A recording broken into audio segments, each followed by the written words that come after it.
Muy buenos días. En primer lugar, quiero agradecer a los honorables magistrados del Tribunal Administrativo Tributario de Panamá por esta invitación que me han hecho para participar en el quinto Congreso Internacional Tributario aquí en Panamá. Muchas gracias. El tema que voy a tratar de desarrollar en el tiempo que establece el reglamento del seminario va a ser algunos aspectos del IVA en el comercio internacional y lo aclaro que son algunos aspectos porque este es un tema complejo y es muy difícil siquiera tratar de medio agotarlo en una presentación que no es tan, digamos, tan larga. En primer término, quiero recordar que el IVA junto con el impuesto de renta, y yo en el impuesto de renta también incluyo el impuesto al patrimonio, no porque sean exactamente iguales, sino porque la tradición en Colombia es que el impuesto de renta siempre ha involucrado el impuesto de patrimonio sobre los activos o como lo quieran llamar en las legislaciones.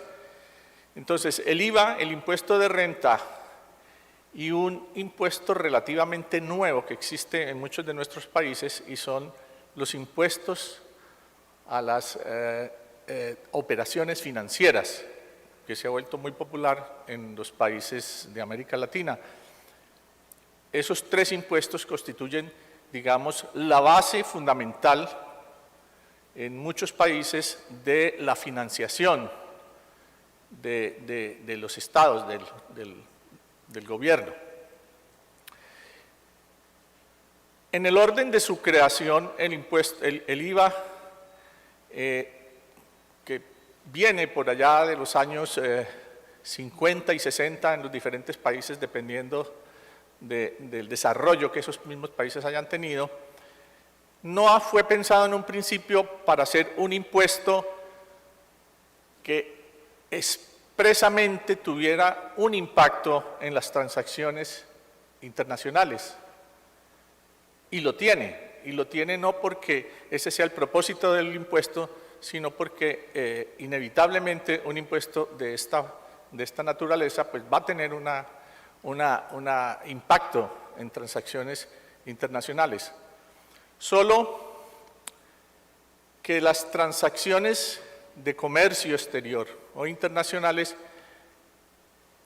no se presentaban con la importancia que tienen hoy en día en el mundo. Entonces, a medida que se fueron desarrollando el comercio internacional y todos esos grupos de integración económica, los pactos para aliviar la doble tributación e incluso los llamados TLCs, nos hemos dado cuenta de la importancia que ese impuesto tiene en todas las transacciones que están involucradas en estos acuerdos. Para entender el impacto que un impuesto como el IVA tiene en estas transacciones, tenemos que tener en cuenta cuáles son las características más importantes del impuesto que después vamos a ver que son las que justifican los tratamientos que vamos a tratar de darles en las diferentes transacciones del comercio internacional. Esas características básicas son el hecho generador del impuesto, que en general son la venta de los bienes y de los servicios. Aquí cuando usamos la palabra venta no estamos hablando necesariamente del negocio jurídico de compraventa, estamos hablando de la venta en el sentido que el IVA le da a esta expresión y es cualquier transacción que tenga finalmente como consecuencia la enajenación de un bien o de un servicio. Esa es la connotación que tenemos aquí en lo de venta de bienes o servicios. El sujeto pasivo del impuesto, que presenta también una característica especial y que es diferente a la que le damos en el impuesto de renta, a ese significado de contribuyente. En el IVA, lo que llamamos contribuyentes, y en otras legislaciones les damos el tratamiento de responsable, que personalmente a mí me parece que es más adecuado. Porque en el IVA, quien es llamado por la ley a cumplir con las obligaciones tributarias no es el contribuyente o sujeto económico del impuesto, porque sabemos que el IVA tiene como finalidad gravar el consumo final de los bienes o los servicios que son portadores del llamado valor agregado del impuesto. Entonces, podríamos llamarlo contribuyente, pero me parece que es más acertado darle la denominación de responsable, porque, digamos, ese es su papel ante la ley y la administración. El sujeto activo del impuesto sobre las ventas es el Estado bajo la forma del fisco, que es el que conocemos, que es el administrador de este tipo de recursos y es el fiscalizador de los impuestos. La tarifa, y no me voy a detener en ella porque cada país y cada tipo de bienes tienen las tarifas que las distintas jurisdicciones establecen. Y la base gravable del IVA, que es muy importante, porque la base gravable del IVA es la que define la naturaleza del impuesto mismo y que está involucrado en su nombre, en su denominación, como impuesto al valor agregado o valor añadido, como se le dice en Europa y en España especialmente. Estos elementos son los que nos van a ir llevando de ahora en adelante al análisis de cuáles son los tratamientos que se deben dar al IVA en diferentes tipos de transacciones del comercio internacional. No, esto está para atrás.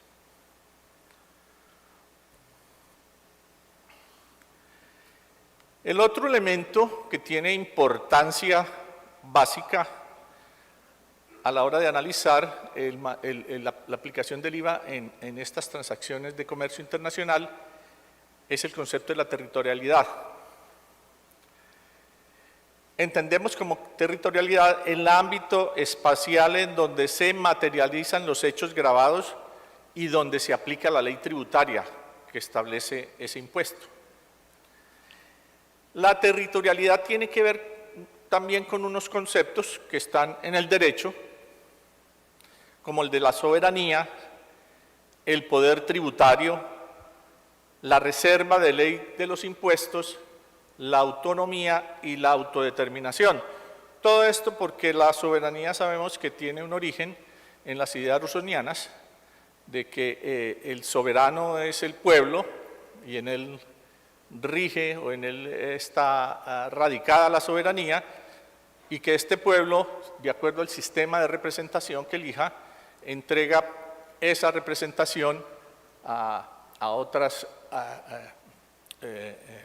entidades que componen el Estado, como en el caso del Parlamento, el Congreso, dependiendo de la organización que tenga cada pueblo.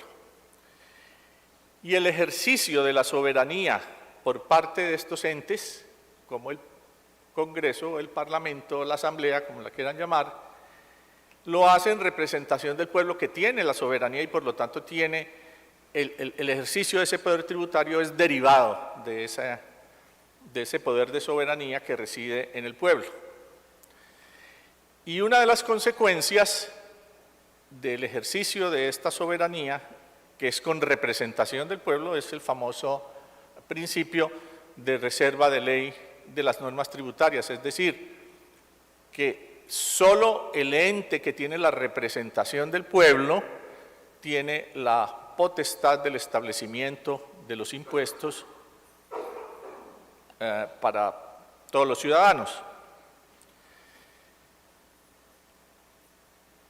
Los conceptos de autonomía y autodeterminación tiene importancia en esta materia cuando se trata de indagar si normas establecidas en tratados o convenios internacionales que tienen impacto en el manejo de los impuestos de los socios o miembros de esos convenios, si se pueden traspolar directamente esos principios que vienen de esos tratados, por poner un ejemplo, el de la Comunidad Europea, directamente a los miembros de la comunidad sin que eso pase por sus congresos o parlamentos o por el órgano que está señalado en la Constitución de cada país como el que tiene la capacidad de hacerlo. Esa ha sido una discusión que se ha venido manejando ya de un tiempo para acá. Y en principio, todavía la mayoría de las naciones, amparándose en el principio de la autonomía y autodeterminación, no aplican, no hacen una aplicación directa de normas que pudieran estar creando o modificando impuestos de uno de los miembros de estas comunidades de integración o comunidades económicas.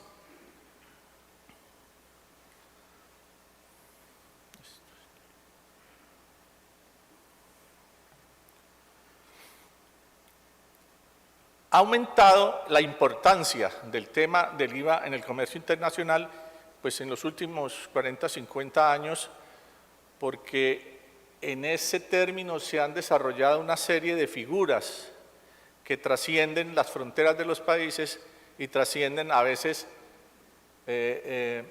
sus propias leyes internas, porque se consignan en tratados o en convenios que tienen característica supranacional. Entonces, tenemos las uniones aduaneras, que han sido muy comunes en el pasado, ya no se utilizan tanto con este propósito. Los tratados de libre comercio, de los cuales tenemos muchos ejemplos hoy en día. La integración económica de las naciones, de las cuales, digamos, la más connotada es lo que llamamos hoy en día la Unión Europea. Entonces, estos últimos 40 o 50 años, a través del desarrollo de estas figuras que han involucrado el comercio entre las naciones, ha hecho que se hayan podido estudiar y tratar de encontrar cuáles serían las mejores soluciones para los conflictos que se causan por el IVA en la aplicación de estos acuerdos que quieren hacer integración económica y globalizar, como lo tenemos ahora cada vez más, el comercio internacional. Entre las diferentes entes internacionales que existen y que se ocupan de ir examinando y poniendo en discusión con los diferentes países estos temas de armonización de normas tributarias como el IVA, tenemos, por ejemplo, el GATT, y tenemos una que es la OCDE, que es un ente que se dedica a promover el desarrollo de las diferentes naciones, tanto miembros como no miembros de la OCDE, y ellos tienen una guía para la aplicación de las normas del IVA en el comercio internacional. Entonces, con base, digamos, en esa guía, vamos a mirar algunos de estos principios, los que yo he considerado pues, como más sobresalientes para efecto del entendimiento del por qué es necesario que los países hagamos una armonización de estas normas del IVA.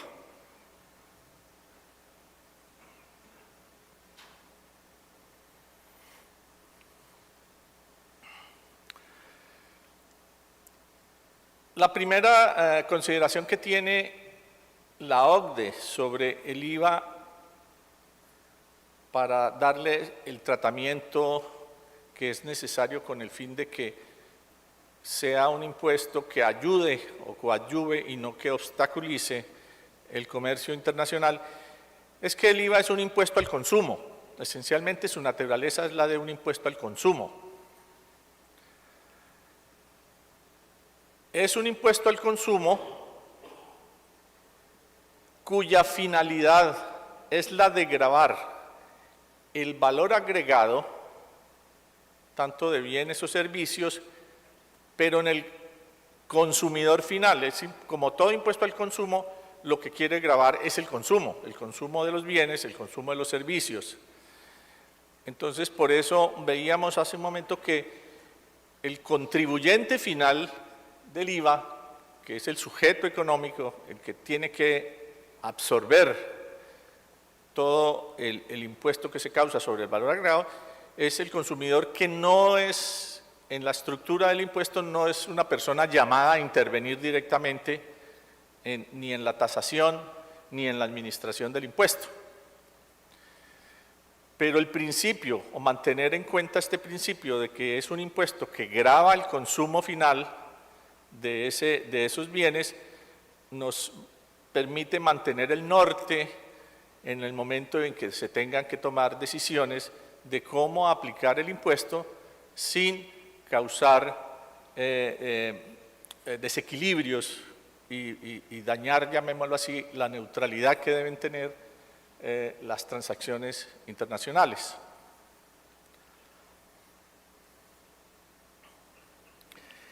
También la OCDE hace una aclaración que creo que es muy importante, y es las empresas o los comerciantes, o como queramos llamarlo, lo que en las normas conocemos como los responsables en general del IVA, no son consumidores final por vocación de los bienes y de los servicios.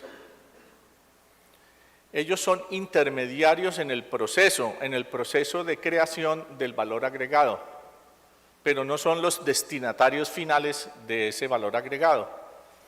Entonces, esto hay que tenerlo en cuenta porque en el momento que detectemos que el sistema que se utilice para el IVA en una transacción internacional está teniendo como consecuencia que parte del IVA se quede en uno de esos intermediarios de manera que le cause una carga, pues ahí hay un tema que toca revisar para evitar que eso suceda, porque bajo estos principios el responsable o el intermediario del IVA en la cadena de creación del valor, pues no tendría que soportar el impuesto.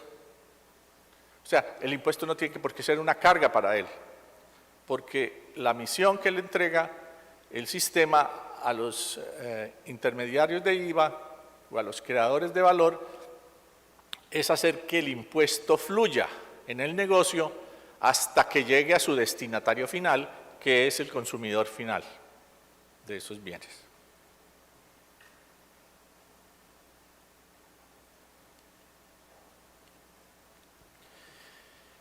En algún momento les haré algunas referencias a temas que se han manejado en mi país, en Colombia, pues, que tienen que ver con algunos de los temas un poco como ilustración para entender a veces un poco en qué consiste el comentario. Yo no sé si en todos los países, si en Panamá o en España, allá siempre el impuesto se llame IVA. En Colombia no se llama IVA. En Colombia el impuesto fue creado con el nombre de Impuesto sobre las Ventas, que es una creación del año 1965. Y aunque se creó ya con una estructura de impuesto al valor agregado, se creó como impuesto monofásico. O sea, cuando el primer impuesto a las ventas que nosotros tuvimos era un impuesto del que solo eran responsables los productores y los importadores de bienes gravados y sus vinculados económicos.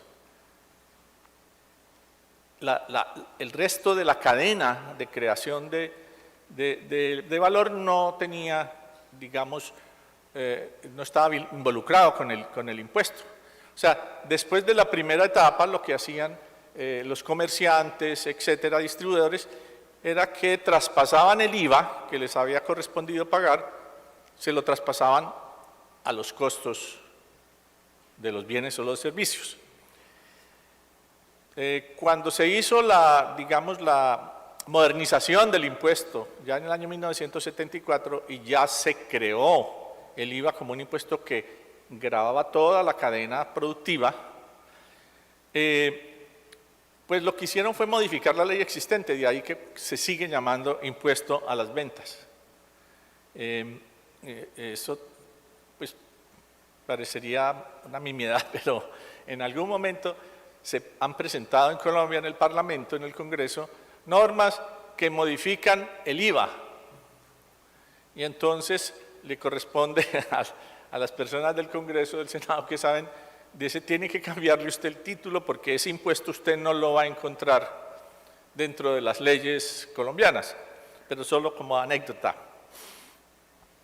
Bueno, entonces para entrar al tema de que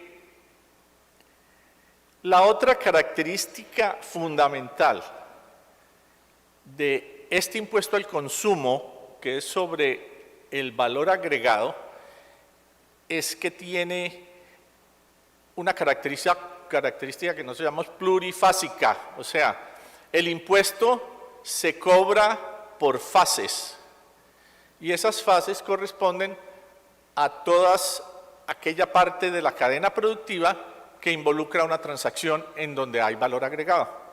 Entonces, esa es otra característica que para la OCDE es vital para el momento de implementar el IVA en las transacciones internacionales. Como decíamos,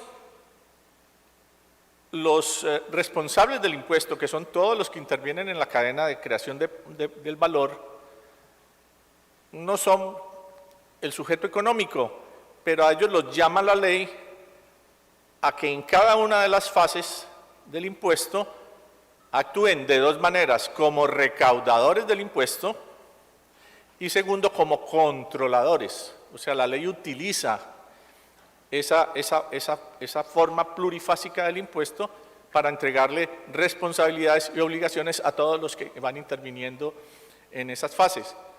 Y eso se traduce de que cuando se comete un error o se hace mal hecho en una de esas fases, el llamado a responder ante el fisco es ese intermediario que nosotros llamamos responsable del impuesto.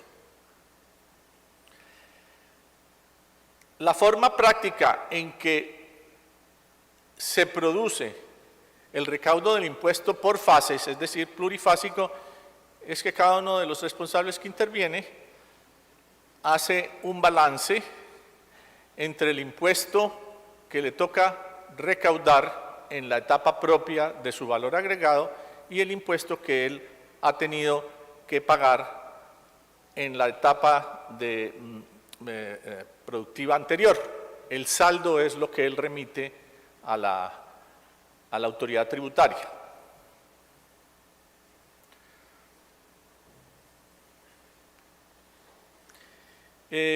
Esto es muy importante porque estas recomendaciones de la OCDE sobre el tema no se refiere para nada a los impuestos monofásicos de este tipo. O sea, ellos en el impuesto monofásico realmente no hacen unas recomendaciones especiales. Estas que ellos hacen tienen que ver con el IVA como impuesto plurifásico, que es.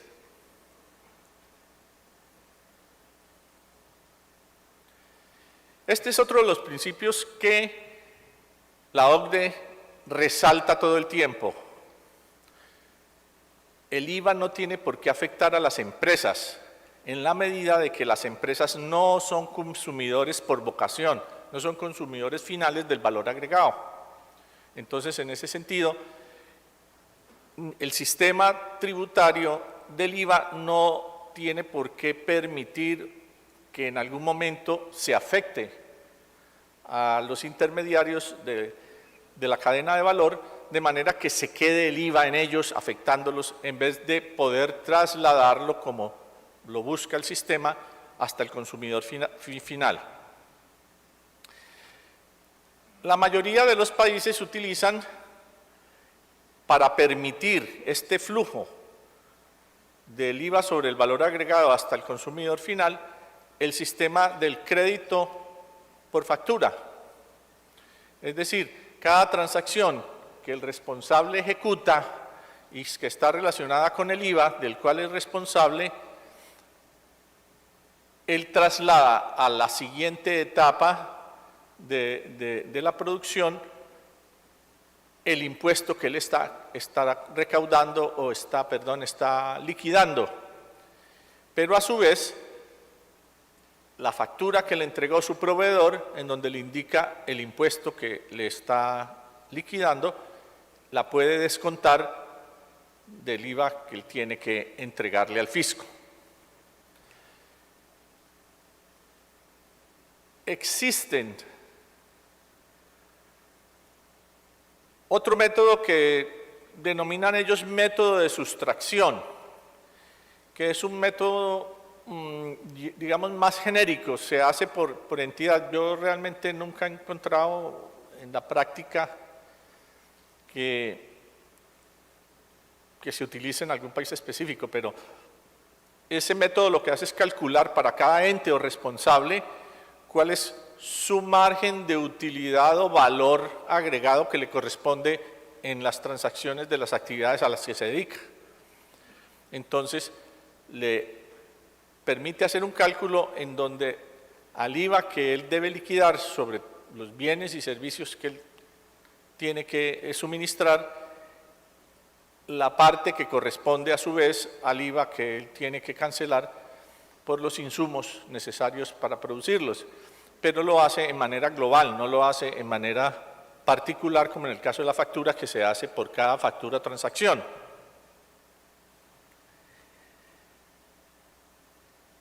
Aquí nos vamos a tener un poco para hablar de algunos elementos que existen en el IVA que impiden que ese flujo del IVA se haga sin obstáculos hasta el consumidor final. Hasta aquí estamos hablando teóricamente de un IVA que tendría, entre comillas, todos los bienes gravados, que eso es un ideal, porque no existe, en todas las legislaciones no existe ese principio de que todos los bienes están gravados a la misma tarifa, por decirlo de alguna manera. Entonces, por ejemplo, en la legislación de Colombia existen unos bienes y unos servicios que tienen una categoría especial, que los denominan bienes que no causan.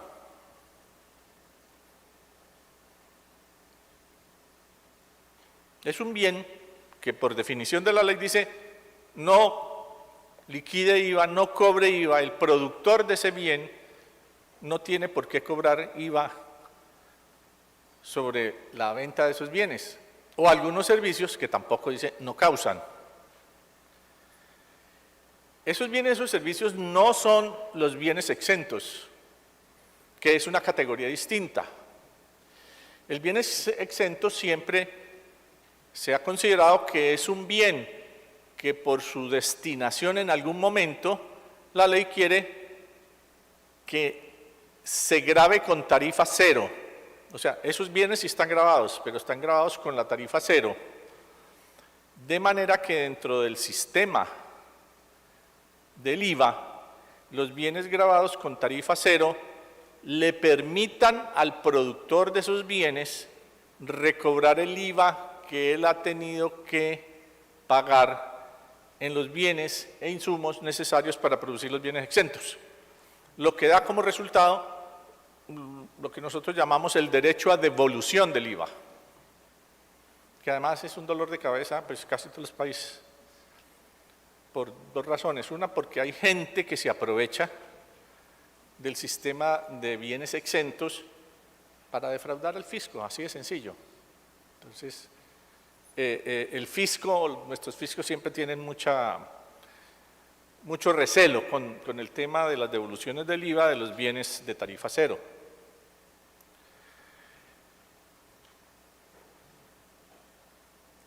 Entonces, en el caso de los bienes que no causan, sucede algo que es, ¿cómo lo llamaríamos? Algo así como malévolo para el IVA. Y es, la mayoría de los bienes que no causan son bienes terminados, son bienes específicos, por decirlo de alguna manera. Pero el productor de esos bienes, quien ha tenido que ensamblarlos, él sí ha tenido que pagar el IVA en los insumos y en los productos y servicios que necesitó para fabricarlos. Entonces, la ley le dice, esos bienes no causan, y como no causan, si tú te dedicas no más a eso, tú no eres responsable, tú no estás invitado a la mesa de los responsables del IVA, de los que ayudan a administrar y liquidar tú no tienes que ver con el impuesto, entonces el bien no causa, por lo tanto, no tienes derecho a traspasar los IVAs como IVA dentro del IVA. Traspasar los IVAs que has pagado en la producción de estos bienes, no tienes derecho a devolución, incluso le dice no tiene obligación de declarar. ¿Qué sucede? Pues que esa persona, ese productor, se ve obligado a llevar a sus costos todo el IVA que ha sido pagado en la producción de esos bienes.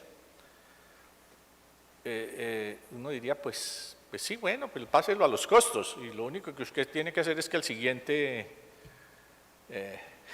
cliente, voy a decir una palabra, pero no, al siguiente cliente usted pues le mete en los costos el IVA y usted se los cobra. No en el mercado actual, ni en el mercado moderno del mundo, ni en el mercado internacional.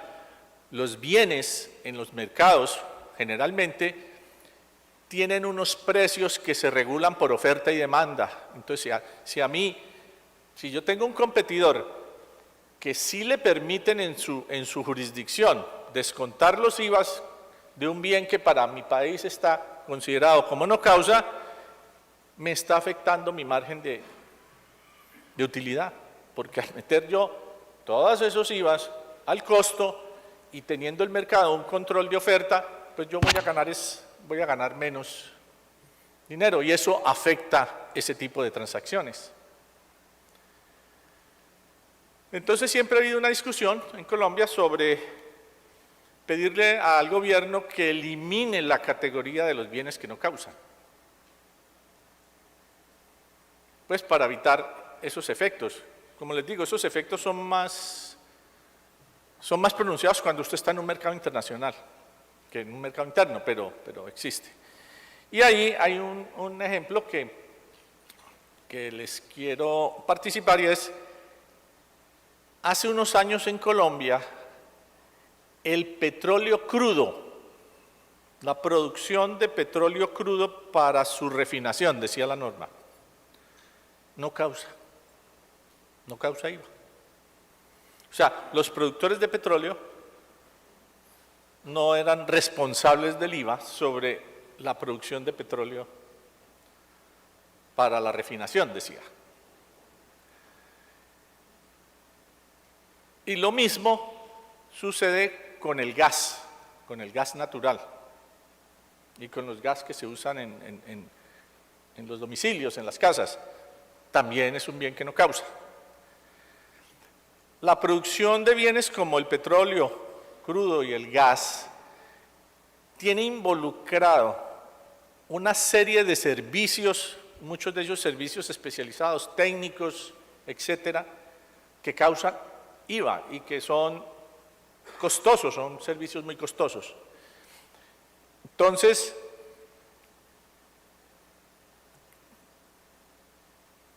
había un contraste por el otro lado en el caso de los productores de petróleo, y es si la producción de petróleo crudo para su refinación no causa IVA, en cambio, el petróleo crudo exportado, por la calidad de exportador, no por la calidad del petróleo, sino por la calidad de exportador que les daba la ley, daba derecho a tarifa cero en la exportación, lo cual hace que el productor de petróleos que lo dedicara a la exportación tenía derecho a los impuestos descontables, es decir, tenía derecho o tiene derecho todavía a la devolución de esos IVAs. Entonces eso creó en el mercado, obviamente, dos clases de productores de petróleo en Colombia, los que exportaban porque tenían mecanismos de exportación. Cuando digo mecanismos de exportación es aclararles algo, y es, el petróleo tiene una característica, por lo menos en nuestros países aquí en Sudamérica. El petróleo siempre está en un sitio, después de que hacen la exploración y la sísmica y todas esas cosas, está en un sitio, primero, donde no hay poblaciones o ciudades grandes, eso por lo general es medio campo, medio selva, son sitios selváticos. En Colombia siempre en el área donde hay petróleo hay guerrilla, están asentados por ahí, y además hay algunas etnias, a veces indígenas, a veces de afrodescendientes, etcétera, pues lo que hace la cosa más complicada porque hay que hacer unas consultas que obliga la ley con todas las comunidades, etcétera. Y por último, no tiene vías de comunicación, o sea, sitios son más o menos remotos. El petróleo siempre está en un sitio remoto, no sé por qué razón especial. Entonces, cuando hablaba yo de facilidades de exportación, es que un productor de crudo, para poder exportar, no solamente tiene que explorar y encontrar el petróleo, sino que tiene que tener los medios de exportación, eso se llaman oleoductos, lo cual implica unas inversiones muy altas. Y no todos los productores o los pequeños inmediatos productores tienen la forma de tener oleoductos para exportar el crudo. Entonces, ¿qué tienen que hacer los productores pequeños o qué tenían que hacer?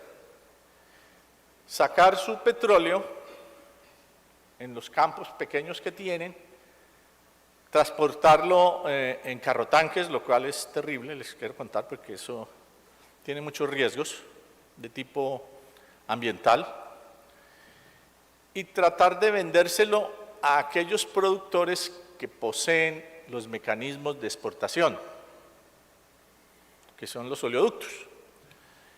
Entonces, en esa transacción se presentaba la contradicción de que quien vendía el petróleo al exportador no le liquidaba IVA porque el petróleo para su refinación no causa.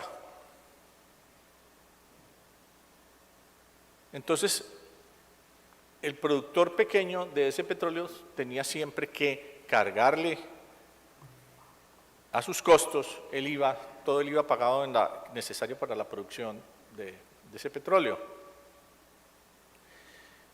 Y yo insisto ahí en el comentario sobre el tema para su refinación, porque la frase quedó en la ley, pero siempre que usted le preguntaba a un funcionario del fisco cuál era el petróleo para la refinación, él decía que todo, porque si usted no lo va a dedicar, si usted el petróleo no lo va a dedicar a la petroquímica o algún otro uso ya muy específico, el petróleo pues ¿para qué sirve? Para refinarlo, el petróleo es para la refinación, entonces nunca se podía solicitar los descuentos del IVA de ese petróleo. Afortunadamente, en una de las últimas reformas de hace unos 4 o 5 años, el gobierno finalmente entendió el tema y estableció, hizo una reforma de la norma que ahora todo el petróleo, no importa su destinación, causa la tarifa general del IVA, lo cual hace que siempre entonces los productores, no importa grandes o pequeños, tengan la oportunidad de recobrar el IVA de esos bienes. Sigue estando como un bien que no causa el gas natural y el gas propano que se utiliza para los hogares.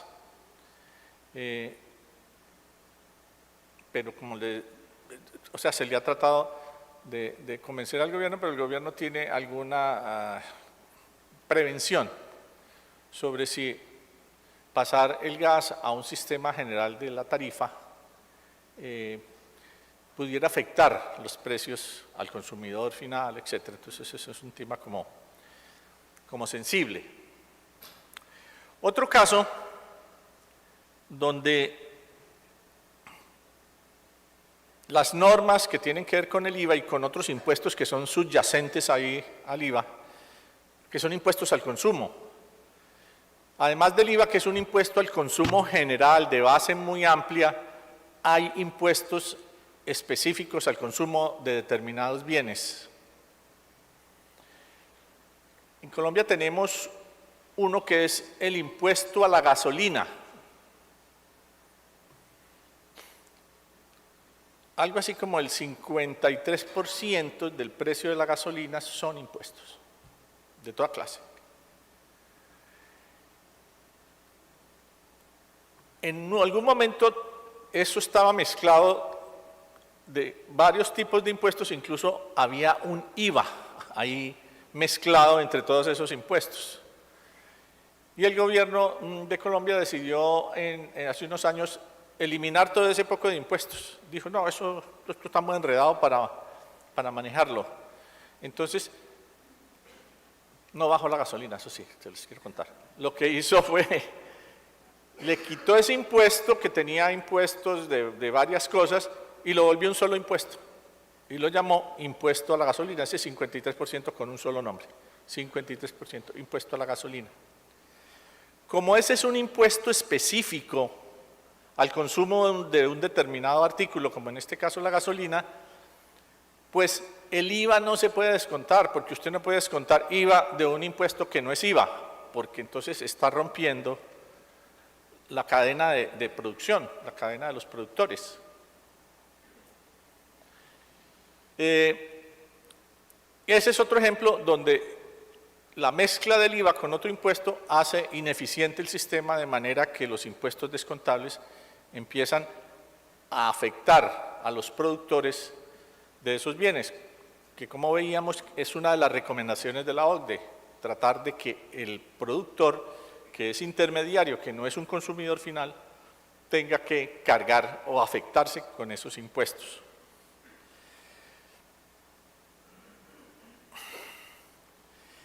Y respecto al segundo punto que tenemos ahí, que es que siempre debe existir un método en el IVA que garantice el pleno derecho de los intermediarios en la cadena de valor para recobrar en lo posible el 100% del impuesto que ellos han tenido que pagar en los insumos necesarios para la producción del bien.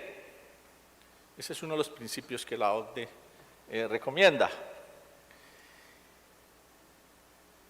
En Colombia también tenemos un tema, y me imagino que en otros países tienen el mismo problema, y es las famosas tarifas diferenciales.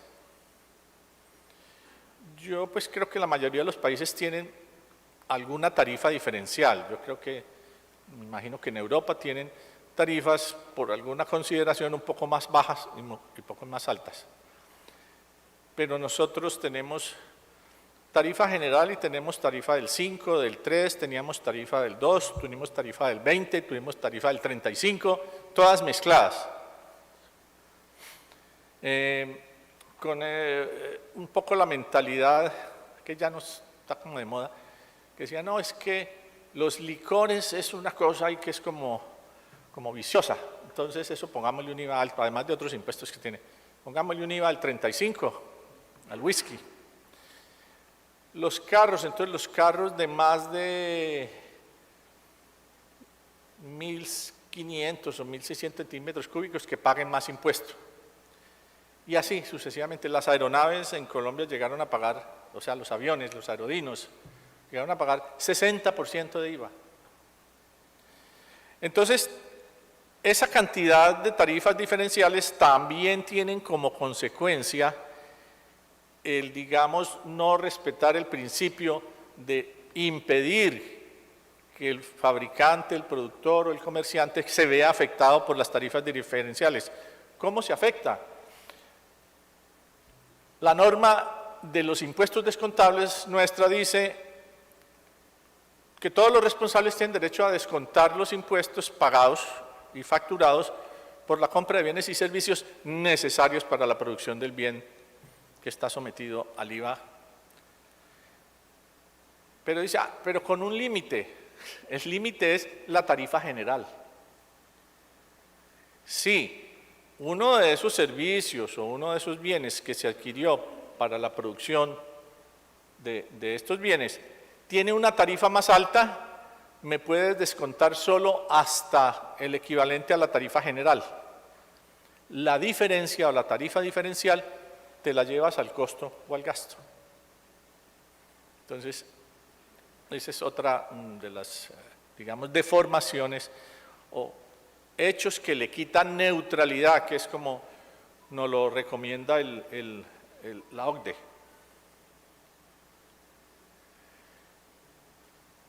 Y por último entramos aquí a otro de los principios especiales o muy, digamos, considerados por la OCDE para efecto de la implementación del IVA en el comercio internacional. Y es lo siguiente. En uso de ese poder impositivo que tienen los estados o tienen las naciones, entonces todos los países tienen, digamos, la potestad y la ejercen de establecer que en una transacción el bien se grave en el país de origen o en el país de destino.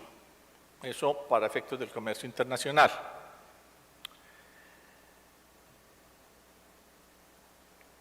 El principio que establece que es uno, tal vez el principio más generalizado, afortunadamente, en el comercio internacional, es que la mayoría de los países establecen que los bienes se deben gravar en el país de destino, es decir, donde se consumen los bienes o donde se consumen los servicios en general. Y ese principio se implementa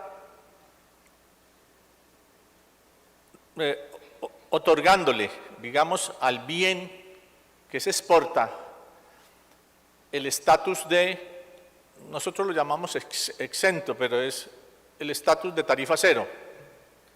Es decir, los bienes que se destinen a la exportación se les cobra un IVA de cero. Pero como el bien en su momento para su producción tuvo que el productor de esos bienes o responsable pagar IVAs en los bienes y servicios, se le otorga a ese exportador el derecho a que el fisco le devuelva o le reembolse el valor de los IVAs que tuvo que pagar para la fabricación del bien exportado.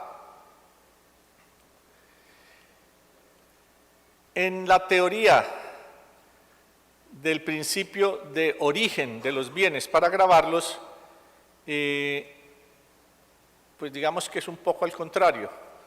¿Qué sucede? El bien se grava en el país donde se fabricó, es decir, donde está el valor agregado de ese bien, donde se ejecutó ese valor agregado, de manera que las exportaciones, de hecho, con esa teoría quedan grabadas con el IVA, que comienza desde la etapa de su fabricación, materias primas, etcétera, y por último sobre el precio de exportación final, que después descuenta el exportador los IVAs ya pagados, ahí graba toda la cadena del IVA.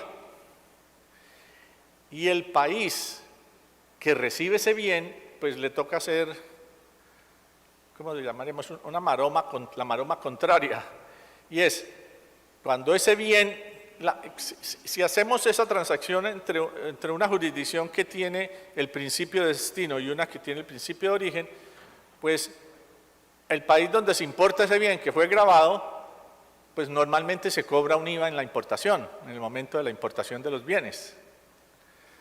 pero el país que recibe ese bien, pues tiene que hacer algo para evitar esa doble tributación que hay en esa transacción, porque ya el país donde se fabricó cobró el IVA.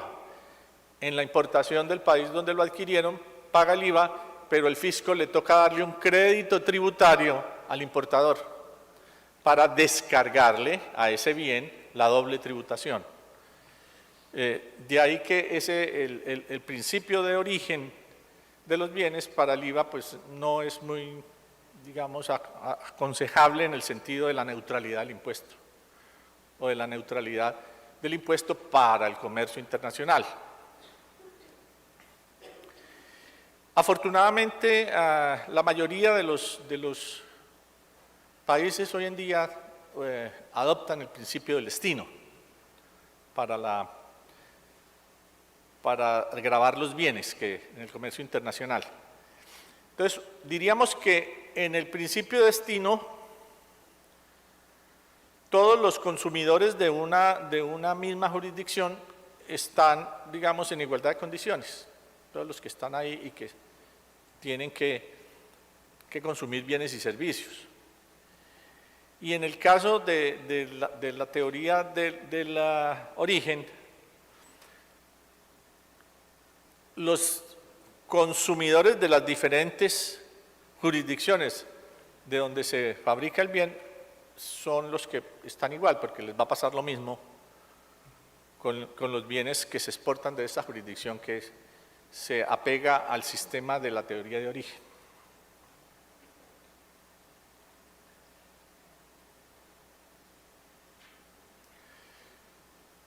Ya el manejo práctico, y es una de las ventajas, llamémoslo, de la aplicación de la teoría del destino en el comercio internacional para el IVA, es que el manejo del IVA es más claro, yo diría que más sencillo, más transparente. Las exportaciones se gravan a la tarifa cero y al exportador se le otorga la devolución de los IVAs correspondientes, y las importaciones se graban todas en el momento de la importación a las tarifas equivalentes a los consumos locales de esos bienes, o sea, les hace un tratamiento igual a esos bienes que se importan.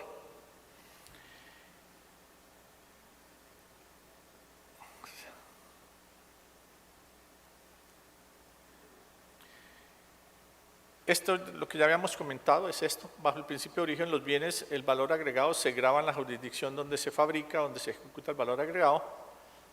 Las exportaciones resultan gravadas y la jurisdicción que los importa pues tiene que conceder créditos tributarios contra el fisco. O sea, ahí eso es un costo para el fisco, tener que reconocer un crédito tributario de un IVA que no va a recibir a la hora de la verdad.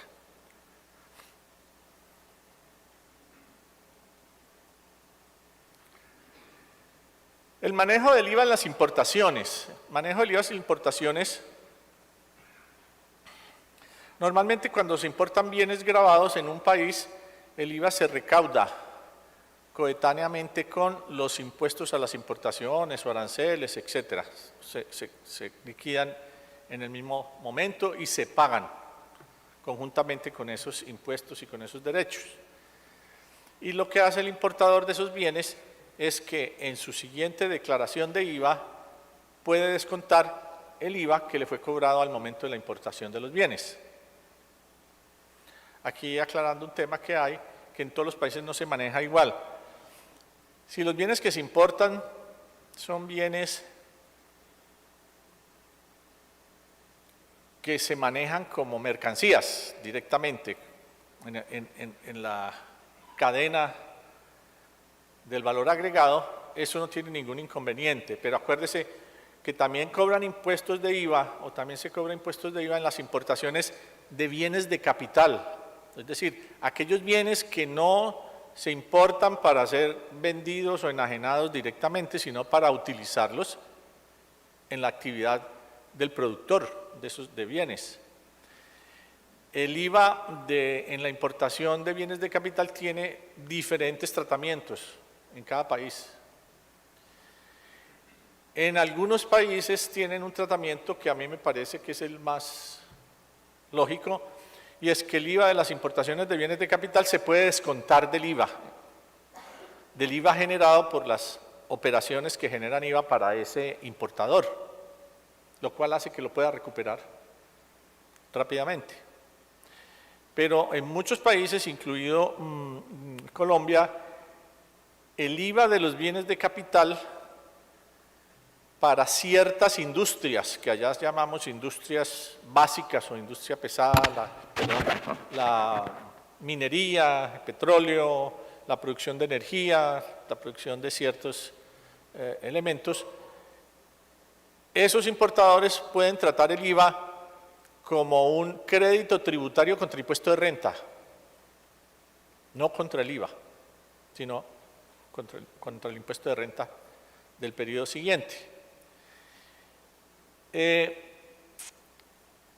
en algunos otros países el IVA de la importación de bienes de capital se transfiere directamente al costo de ese activo, y la única forma de recuperación que tiene ese importador o ese responsable es recuperarlo, pero a través del sistema de la depreciación o de la amortización de esos activos.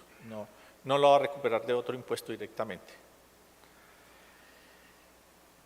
Y hay algunos países que tienen un sistema en donde el IVA que se paga en la importación al momento de liquidación de los bienes que son gravados, en vez de que lo tengan que cancelar o pagar o depositar el dinero en la aduana directamente, la norma les permite diferir el pago de ese IVA de la aduana. Le dice, ese no me lo pague todavía y le voy a permitir que lo lleve a su declaración de IVA. De manera que si una vez la declaración de IVA resulta que no le alcanza para cubrir ese impuesto, pues paga la diferencia o paga lo que sea, pero es de esa manera. Ese es un sistema que es interesante porque no solamente le reconoce completamente el derecho a descontar el IVA al intermediario de la cadena de valor agregado, sino que le alivia lo que llamamos la presión o el efecto de caja, o sea, no tiene que sacar físicamente el dinero en esos momentos.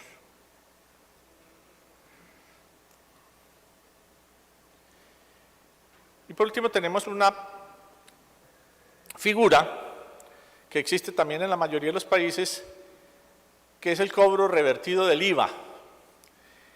El sistema de aplicación del IVA por destino, así como tiene esas ventajas que ya hemos comentado para el comercio internacional, tiene unas desventajas para el fisco, y es que le crea unas brechas donde se corre el riesgo de que el impuesto no se pague en ninguna jurisdicción.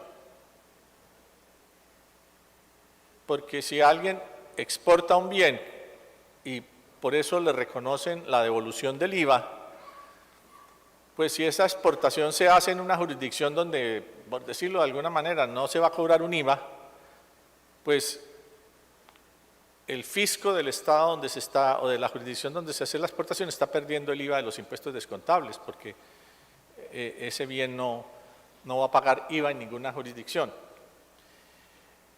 Esto ha hecho que, sobre todo en el caso de los servicios, cuando se reciben servicios del exterior a un beneficiario en una jurisdicción determinada, lo que establecen las normas en ese caso es que se produzca el fenómeno del IVA revertido, y es decir, el beneficiario del servicio, que es quien lo tiene que pagar al exterior, se liquida el IVA que corresponde a ese servicio y va a actuar como responsable de ese IVA ante el fisco, es decir, lo recauda y al presentar su declaración de IVA, etcétera, pues se lo entregará al fisco.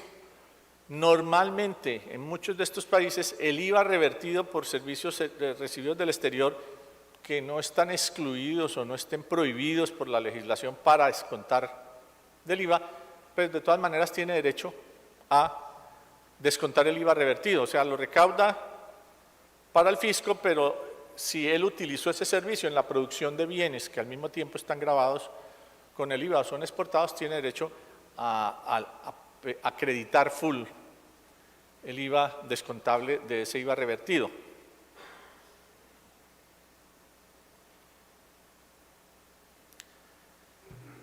Muchísimas gracias y se me agotó el tiempo.